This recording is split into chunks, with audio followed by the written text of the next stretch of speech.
Eu gostaria que os irmãos abrissem, acessassem aí a sua Bíblia no livro de Romanos, capítulo 5, o verso de 1 até 9. Vamos lá.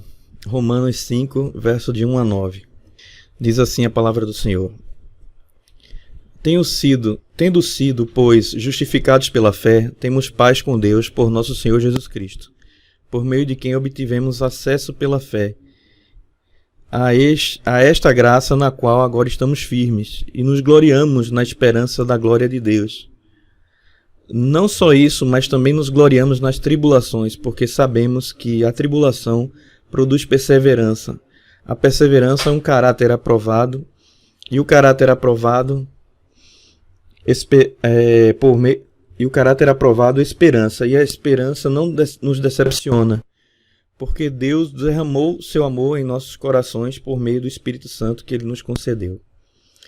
De fato, no devido tempo, quando ainda éramos fracos, Cristo morreu pelos ímpios.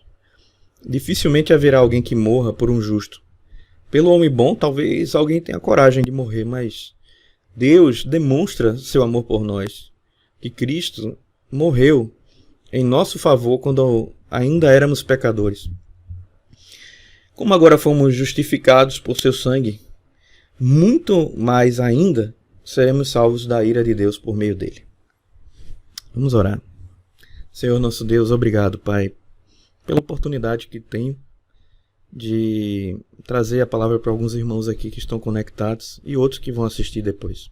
Pai, em nome de Jesus, que a Tua palavra fale ao nosso coração, primeiramente ao meu coração, e que nós possamos, Senhor, aprender um pouquinho mais de Ti, Senhor, para que possamos também crescer na Tua presença.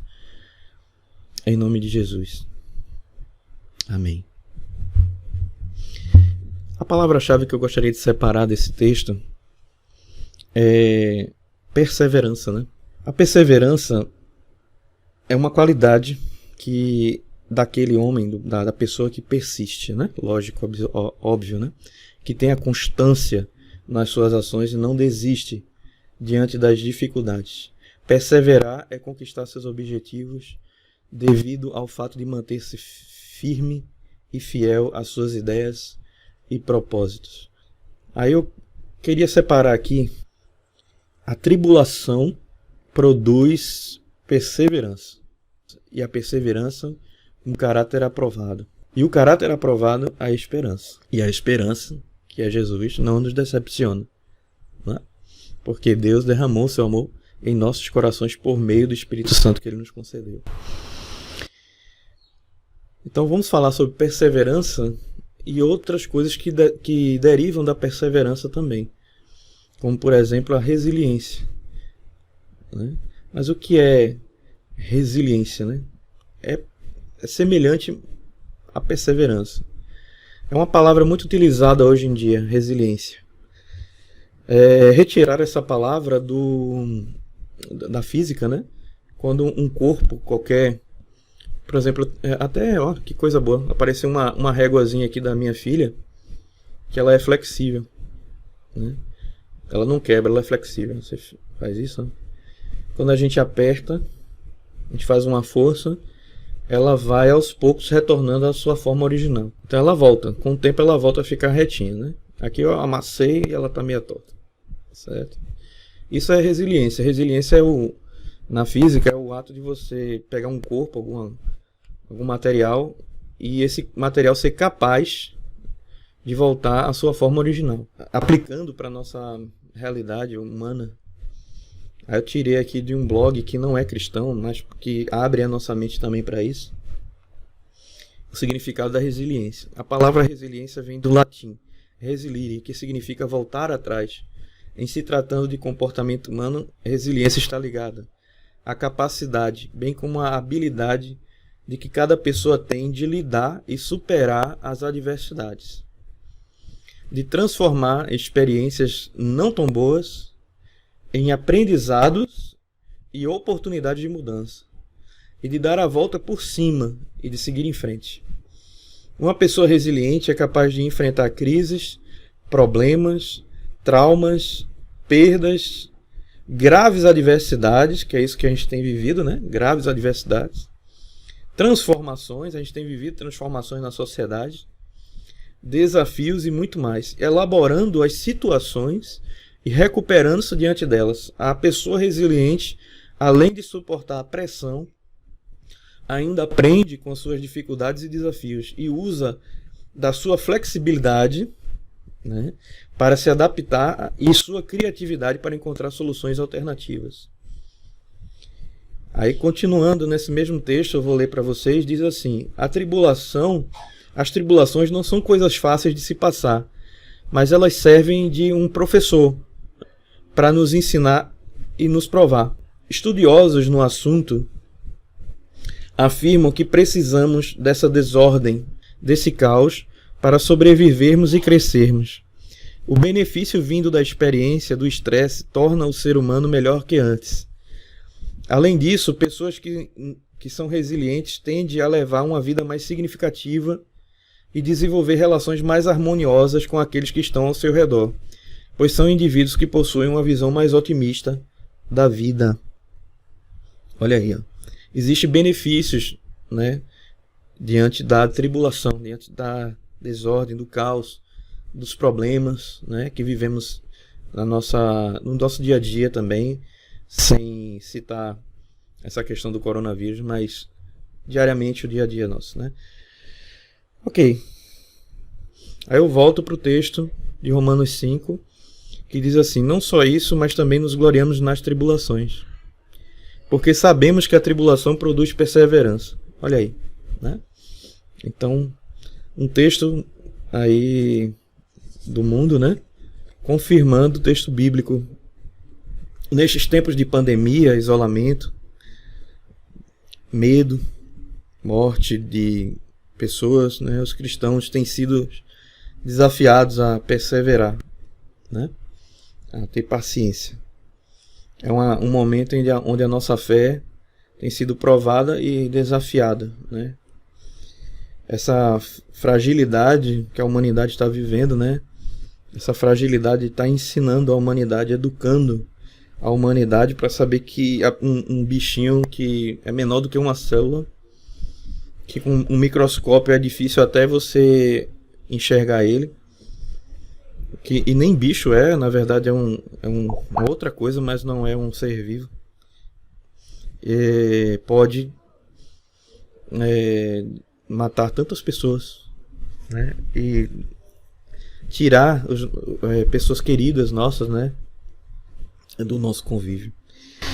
Então diz assim, ó: o vírus minúsculo e mortal não respeita e nem respeitará as classes sociais, as etnias, as ideologias, nada, né? Aí eu tirei apenas aqui duas características, apenas duas para a gente ser breve, de um personagem bíblico que eu gosto muito, que é José. Acho que todos que leem a Bíblia gostam desse personagem e tentam seguir alguns exemplos da sua vida, né? Então, a primeira característica que eu percebi nos textos de Gênesis, capítulo 37, e do capítulo 39 até o capítulo 50, que a história de José é grande no Gênesis, né? Você pode acompanhar depois, ler ela de novo.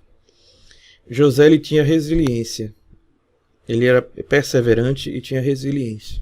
Se você observar na história, você vai ler em casa depois o texto todo, você vai ver que José ele tinha uns problemas sérios, né, a enfrentar. O primeiro problema sério de José era a rejeição. Ele foi rejeitado pelos seus irmãos, pela sua família. Isso é um problema comum, né? Aí no mundo tem muita gente que vive esse problema. E é um problema muito difícil e você precisa ter resiliência para poder vencê-lo, certo? Então, os seus irmãos fizeram toda aquela situação para poder dar um fim em José, né? E foi um absurdo. Se a gente lê na Bíblia até fica indignado, mas é o texto bíblico, e o texto bíblico fala a verdade, né? E quantas pessoas que a gente conhece que estão profundamente magoadas com a própria família? Você conhece alguém assim, né? que estão magoados com a família, não conseguem avançar na vida por causa dessa mágoa, desse problema, né? José, ele foi rejeitado pelos seus. Outro problema que ele tinha é que ele foi tirado com violência do seio da família dele, né? Ele sofreu essa violência, ele viveu como escravo durante muito tempo. Isso é uma coisa traumatizante, né? Aí tem muita gente hoje que está aí reclamando de sua condição social, né? José vivia na condição social menor que existia na época, que era o escravo. Então, quantas pessoas no momento estão, né, nesse momento agora, vendo, né, os seus negócios falirem por causa da crise, né? E estão aí reclamando, né? Mas José não reclamou, ele seguiu em frente, ele levantou a cabeça. Se ele teria que ser escravo, ele teria que servir a Deus como escravo também. Então ele foi um escravo dedicado e foi até promovido. Outro problema de José foi que ele sofreu injustiça, falsas acusações. Ele foi preso e mesmo assim não abandonou a sua forma de ver o mundo. Ajudou o carcereiro e tudo o que ele pôde fazer de bom dentro da prisão ele fez.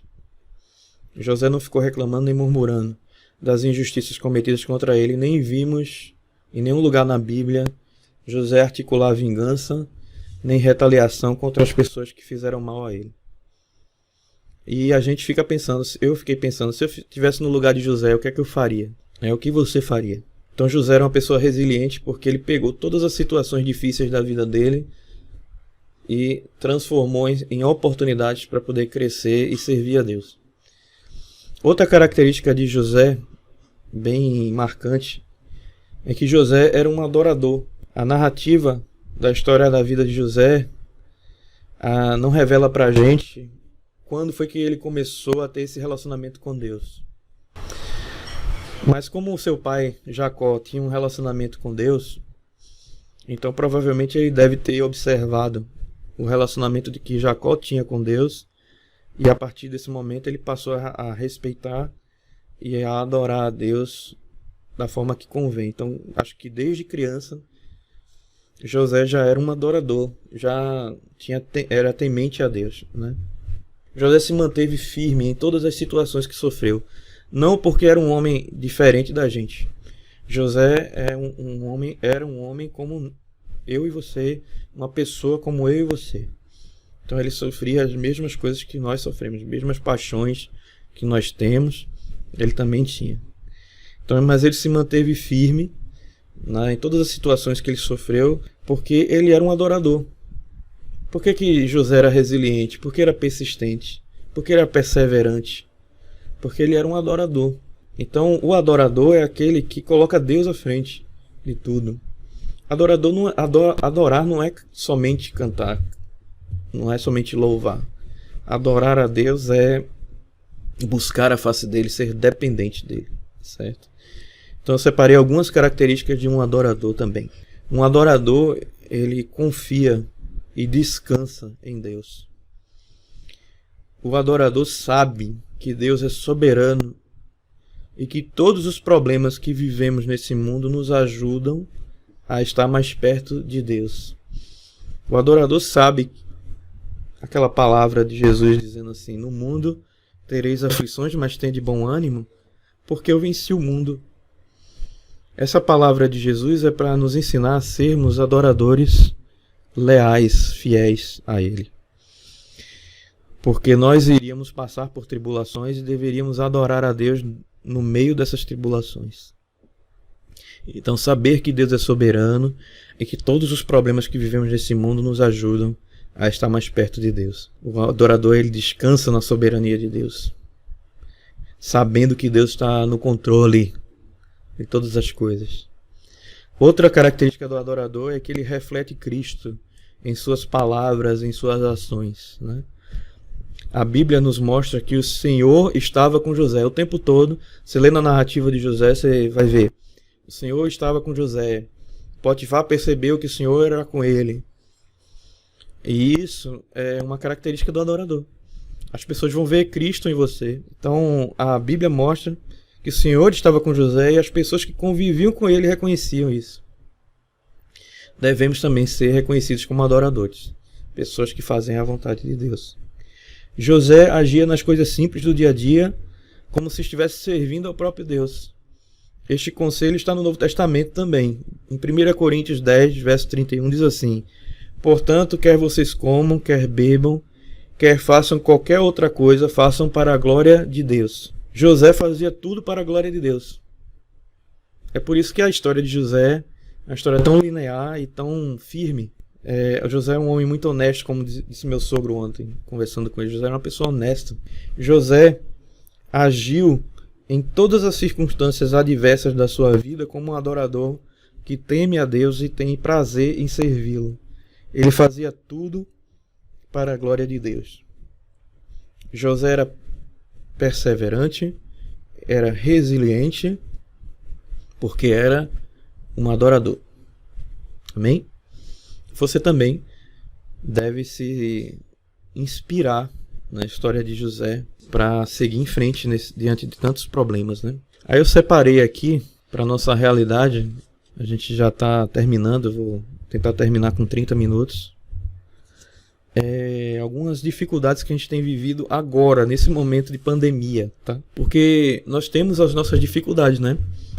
Se não tivesse pandemia, a gente também estaria enfrentando outros desafios agora, nesse momento. Então a pregação, esse texto todo que eu li, você pode trazer para qualquer época da sua vida, independente do coronavírus ou não. Mas dentro dessa realidade que a gente está vivendo, a gente pode separar. Eu separei algumas coisas, né?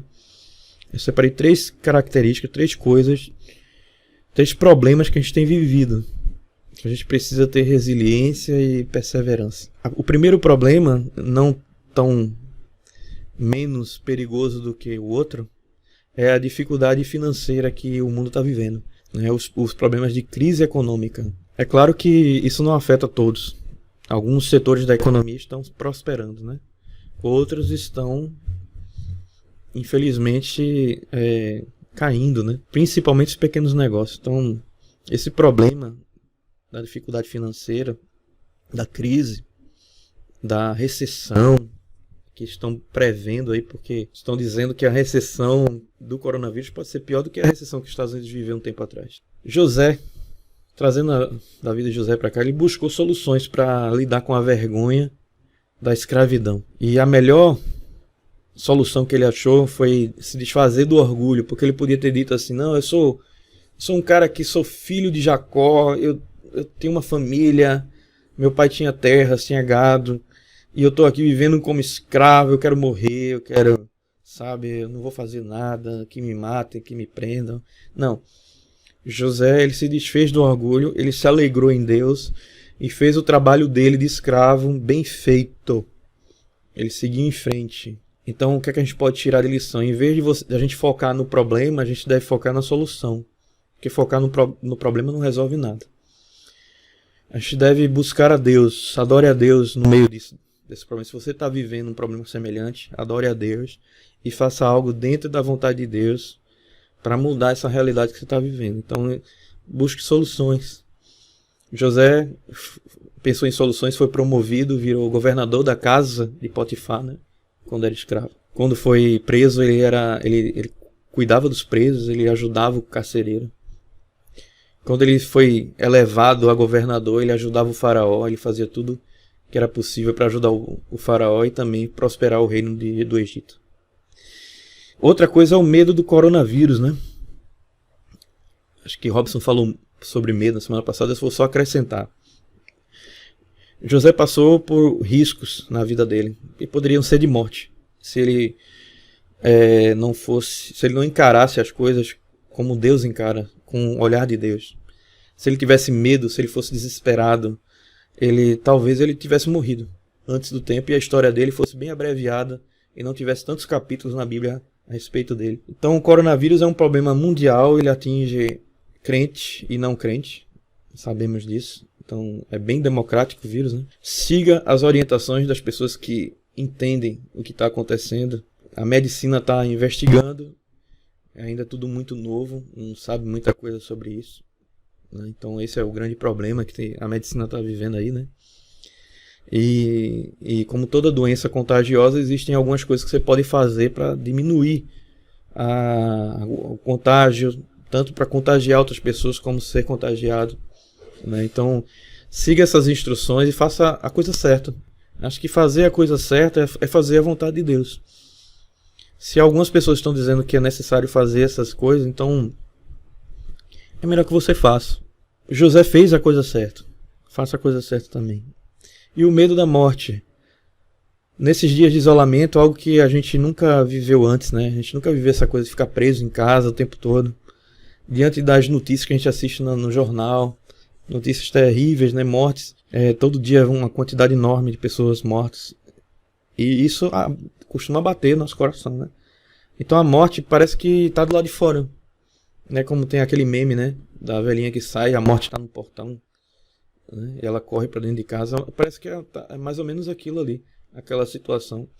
Como se a morte estivesse lá de fora. Então a gente se protege, a gente sai. Eu vou pro mercado, boto uma máscara, boto um álcool gel aqui, não sei o que, vou limpando as mãos e... Por quê? Porque a gente quer evitar justamente o contato com a morte. E esse medo, né, que a gente está sentindo despertou em nós uma realidade que nós não somos eternos. Né? Às vezes a gente, como crente mesmo, a gente vive como se a gente fosse eterno desse mundo. Então a gente percebe que a gente não é eterno, que a gente precisa saber um pouco mais na Bíblia sobre a morte, ter certeza, né? E estamos buscando informações a respeito, e nós sabemos que Jesus Cristo já ressuscitou e nos deu esperança de vida eterna. E isso nos dá justamente essa esperança e não temos medo da morte em si. É claro que o nosso medo está no sofrimento. Essa doença causa sofrimento. Já temos vários testemunhos de pessoas que passaram pelo coronavírus e sofreram muito. Então, todo sofrimento a gente tem um certo medo. Então, se você tem esse medo, você não está sozinho. Então, busque em Deus. Coloque esse medo diante de Deus. Não permita que isso paralise você. Sabe? Você pode desenvolver a sua vida espiritual em casa, lendo a Bíblia, fazendo alguma coisa que possa ajudar outra pessoa a conhecer a palavra também. Né? A internet está aí. Então, José não ficou com medo. O medo não paralisou José. Então, não deixe o medo te paralisar. Então, vou ler alguns textos para a gente encerrar. Para a gente se inspirar também. Josué capítulo 1, versos 6 e 7 diz assim: Seja forte e corajoso, porque você conduzirá esse povo para herdar a terra que prometi sob juramento a seus antepassados. Somente seja forte e muito corajoso, tenha cuidado de obedecer a toda a lei que meu servo Moisés te ordenou. Não se desvie dela nem para a direita nem para a esquerda, para que você seja bem-sucedido onde quer que andar. Então, é isso. Seja bem-sucedido com a palavra de Deus no seu coração, fazendo a vontade de Deus, e seja forte e corajoso. É o convite de Deus para você. E João, vou repetir aqui, João 16:33, eu lhes falei tudo isso para que tenham paz em mim. Aqui no mundo vocês terão aflições, mas animem-se, pois eu venci o mundo. Persevere, seja resiliente, busque a Deus em oração e faça sua vida retornar à forma original e você avance, ok? Vamos orar. Senhor Deus, obrigado, Pai, pelo teu cuidado, pelo teu amor. Obrigado, Senhor, porque o Senhor é bom para conosco, o Senhor nos ensina a tua palavra para que possamos crescer. O Senhor permite a tribulação para que possamos também avançar, a aprender contigo. O Senhor nos disciplina como um Pai bondoso a sermos melhores, a buscarmos o Senhor de forma mais sincera, mais dependente do Senhor, porque nós temos dentro de nós esse sentimento de querer ser independente de Ti, mas nós queremos, Senhor, ser como José, que se despiu de si mesmo e foi obediente, né, também, assim como Cristo foi obediente até a morte. Os nossos exemplos na Bíblia, né, nossos exemplos, o principal Jesus Cristo, o principal Senhor, e José como exemplo de um homem que não era Deus, mas que procurou fazer a vontade de Deus. E dentro todos esses problemas que estão acontecendo, Pai, que a gente possa aprender realmente evoluir na Tua presença, crescer na tua presença, ser pessoas mais atentas à fragilidade da vida e à necessidade urgente de pregar o Evangelho a toda criatura. É o que te pedimos, Senhor, nessa manhã, em nome de Jesus. Amém.